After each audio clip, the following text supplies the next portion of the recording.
အားလုံးပဲမင်္ဂလာပါခင်ဗျကျွန်တော်ကတော့ BMC ပါကျွန်တော်ဒီနေ့ဗီဒီယိုထဲမှာဆိုလို့ရှိရင်တော့ Minecraft server တိုင်း wall တိုင်းမှာမြင်တွေ့နေကြဖြစ်တဲ့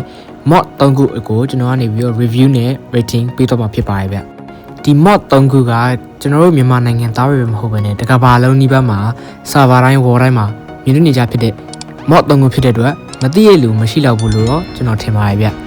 ကျွန်တော် review လုပ်တော့ပေးမယ့် mod တွေကတော့ Epic Knights, Mosey Mob နဲ့ Mook Structure ဖြစ်ပါတယ်ဗျဒီ mod လေးတွေရဲ့ review facts နဲ့ rating လေးတွေကိုသိချင်တယ်ဆိုလို့ရှိရင်တော့ကျွန်တော် video လေးကိုအဆုံးထိကြည့်ကြည့်ဖို့တောင်းဆိုချင်ပါတယ်ဗျကျွန်တော် channel လေးကိုလည်း like and subscribe လုပ်ပေးဖို့မမေ့ပါနဲ့နော် Okay let's go ဗျကျွန်တော်ပထမဆုံး review လုပ်ပြီးတော့မှာတော့ Epic Knight ဖြစ်ပါတယ်ဗျ Epic Knight ကကျွန်တော်တို့ဒီ armor တွေနဲ့သူ့ရဲ့ weapon တွေကအရန်များလို့ကျွန်တော်အနေနဲ့ review လေးနည်းနည်းလေးပဲလုပ်ပေးလို့ရရဗျအကောင်လုံးလိုက်ပြနေ video ကြီးကအရန်ရှိတော့မှာဖြစ်တဲ့အတွက်ကျွန်တော်ဒီလိုမျိုးပြလို့ရတဲ့လောက်ပဲပြထားရဗျဒီမှာမြင်တဲ့အတိုင်းပဲသူ့ရဲ့ဒီ helmet တွေဒီ chain armor တွေဒီ legging တွေ boots တွေကအရန်ကိုများပြီးတော့မှ armor အနေနဲ့ weapon အနေနဲ့လုံးဝကို share ကြီးလို့ပြောလို့ရပါတယ်ဗျသူ့ရဲ့ armor တွေထဲမှာဆိုရှင်တော့ kit မျိုးမျိုး medieval နဲ့ samurai style ဓာတ်တွေတုတ်တွေလှမ်းနေအကုန်လုံးကိုမြင်တွေ့မှာဖြစ်ပြီးတော့မှ armor တွေလည်းအများကြီးပါဝင်တာဖြစ်ပါတယ်ဗျဒီ mod လေးကတော့ကျွန်တော်အတွေ့အကြုံနဲ့ပြောရလို့ရှိရင်ကျွန်တော်တို့မြန်မာတွေအရန်ဟိုမှာကြိုက်တဲ့ mod တစ်ခုဖြစ်ပြီးတော့မှ server တိုင်းအလိုလို wall တိုင်းလိုလိုမှာကိုမြင်တွေ့နိုင်ပါတယ်ဗျတယောက်နဲ့တယောက်တိုက်ခိုက်မယ်တယောက်နဲ့တယောက်နိုင်ငံတွေသိမ်းမယ်ဆိုတဲ့လူတွေအတွက်ကတော့ဒီ mod လေးကလုံးဝကိုကတိကျရတယ်လို့တော့ကျွန်တော်တို့ recommendation ပေးလိုက်ပါတယ်ဗျတကယ်ချင်းတို့ရောဘယ်လိုထင်ကြလဲဗျ comment ထဲမှာတစ်ချက်တော့ရေးပေးခဲ့ကြပါအောင်ဗျနောက်ထပ် mob ကတော့ Mosey Mob ဖြစ်ပါတယ်ဗျ Mosey Mob ကတော့ဒီလိုမျိုးအကောင်ပလောင်တွေကိုမှဆော့စားရတာကြတဲ့လူတွေအတွက်ဖြစ်ပါတယ်ပြီးတော့ hostile mob မျိုးစုံနဲ့ဒီလိုမျိုး hostile မဖြစ်တဲ့ mob တွေလည်းပါဝင်တဲ့အတွက် adventurous အနေနဲ့ကတော့လုံးဝကိုမှ share ကြီးလို့ပြောလို့ရပါတယ်ဗျသူ့ရဲ့ spawn point တွေမှာလိုက်ပြီးတော့ fight ချင်တယ် item ကောင်းကောင်းတွေကိုယူနေပြီးတော့ကောင်းကောင်း fight ပြီးတော့မှ reward ကောင်းကောင်းရမယ်ဆိုတဲ့လူတွေအတွက်ကတော့ဒီအတုံက recommendation မှာ number 1ဖြစ်ပါတယ်ဗျတကယ်ချင်းတော့ဒီ Mosey Mob ကိုမိုက်တယ်လို့ထင်လားဗျ comment ထဲမှာတစ်ချက်လောက်ရေးပေးခဲ့ကြပါဦးနောက်ဆုံး mod ကတော့ Mook Structure ဆိုတဲ့ mod လေးပဲဖြစ်ပါတယ်ဗျဒီ mod လေးကတကယ်ချင်းရဲ့ wall တွေကိုမတူညီတဲ့အဆောက်အအုံမျိုးစုံထည့်ပြီးတော့မှဖြစ်ပါတယ်ဗျအဆောက်အအုံမျိုးစုံပါတယ်လို့မျိုးပဲပစ္စည်းတွေလည်းအထက်မှာမျိုးစုံရတယ်လို့လူတော်နေလို့ရတဲ့အိမ်တွေလည်းအများကြီးရှိနေပါတယ် structure တစ်ခုနဲ့တစ်ခုကလည်းနေရာအကန့်အသတ်မရှိတယ်လို့ဒီလိုသေးသေးလေးတွေတောင်မှနေရာတိုင်းမှာမြင်ရတယ်လို့ပြောလို့ရတယ်လို့အိမ်အကြီးကြီးတွေအသေးလေးတွေကအစနေရာတိုင်းလိုလိုမှရှိပါတယ်ရှင်းရှင်းပြောလို့ရှိရင် wall ရဲ့နေရာအနှံ့မှာနေရာအကန့်အသတ်မရှိတည်ရှိနေရမျိုးဖြစ်ပါတယ်ဗျအဆောက်အအုံအမျိုးမျိုးပါတဲ့အတွက်ပစ္စည်းတွေကလည်းအမျိုးမျိုးရအောင်မှာဖြစ်ပါတယ်ဒီကြားရမှာကိုကကန်ကောင်းတယ်ဆိုလို့ရှိရင်နေလို့ရတဲ့အိမ်တွေကိုပါအသက်ဆက်ဆက်ရရှိတော့မှာဖြစ်ပါတယ်ဗ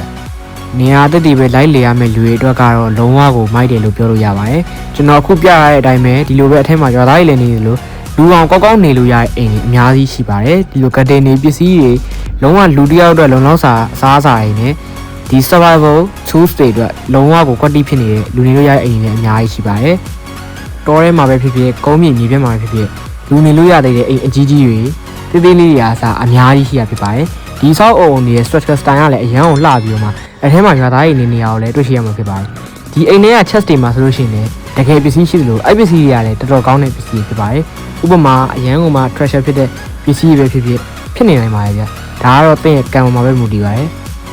်အဓိကကျွန်တော်ပြောချင်တာကတော့ဒီ mod က explorer သမားတွေအတွက်ကတော့လုံးဝကိုရင်ခုန်စရာကောင်းမျိုးမှစိတ်ဝင်စားစရာတွေနဲ့ပြည့်နေတဲ့အတော်ကြီးတစ်ခုလို့ကျွန်တော်မြင်ပါတယ်ဗ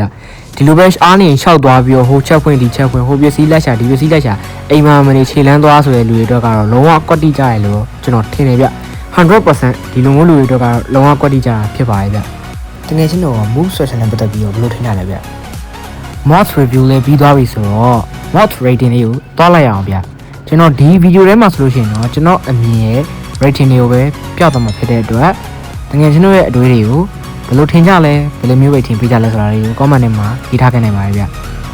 ပထမဦးဆုံးတစ်ခုကတော့ Mosey Mob ဖြစ်ပါတယ်ဗျ Mosey Mob ကတော့တကယ်ကျွန်တော်ရဲ့ survival grinding ကိုအစောပိုင်း gameplay တွေမှာလုံးဝကိုပြောင်းလဲပြမှာဖြစ်ပါတယ်ဗျပါတဲ့ mod တွေကလည်းများသလို mod တွေကကြားတဲ့ item တွေကလည်းများတဲ့အတွက်ပို့ပြီးတော့မှကောင်းတာဖြစ်ပါတယ်ကျွန်တော်အနေနဲ့ Mosey Mob ကိုတော့ 8.8 out of 10 ပေးတာဖြစ်ပါတယ်နောက်တစ်ခုကတော့ Mook Structure ဖြစ်ပါတယ်ဗျအိမ်မှာမနေဘဲနဲ့တဝေါလုံးရှောက်သွားခြင်းနဲ့အသက်တွေစူးစမ်းလေ့လာခြင်းနဲ့လူတွေအတွက် explorer အတွက်ကတော့လုံးဝကို share mod ကြီးလို့ပြောလို့ရပါတယ်ဗျအိမ်တွေကလည်းထင်တာထက်ကိုအများကြီးပါပါတယ် rating အနေနဲ့ကတော့ 8.6 out of 10 ပေးပါတယ်နောက်တစ်ခုကတော့ Epic Knight ဖြစ်ပါတယ် armor တွေနဲ့ sword တွေ weapon တွေအများဆုံးပါပြီးတော့မှ share fight လို့ရတဲ့ mod တစ်ခုဖြစ်ပါတယ် kingdom တွေနဲ့တိမ်းပြီးဆော့မယ်ဆိုတဲ့လူတွေအတွက်ကတော့ဒီ mod ကို recommend ပေးပါတယ် rating အနေနဲ့တော့ 8.2 out of 10ပေးလိုက်ပါတယ်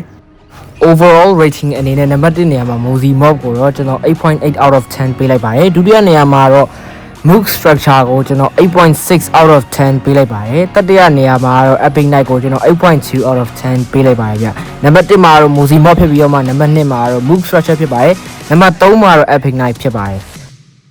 ဒီ mod 3ခုလုံးကိုဒါတကယ်ချင်းတို့ရဲ့ server ပဲဖြစ်ဖြစ် wall ပဲဖြစ်ဖြစ်မှာ3ခုပေါင်းပြီးထည့်ဆော့မှဆိုလို့ရှိရင်တော့တော်တော်ကြီးကို live ဖတ်မှာဖြစ်ပါတယ်ဗျ server ပါမလက်သေးဘူးဆိုရင်တော့ကျွန်တော်ကတော့ထည့်ဆော့ဖို့လုံးဝကိုအကြံပြုချင်ပါတယ်ဗျကျွန်တော်ပြောချင်တာကတော့ဒီ add-on တွေကတ wall ပဲဖြစ်ဖြစ် server ပဲဖြစ်ဖြစ်ထည့်ဆော့မယ်ဆိုလို့ရှိရင်တော်တော်လေးကို live ဖတ်ပြီးတော့မှဆော့လို့တော်တော်လေးကိုကောင်းသွားစေမယ်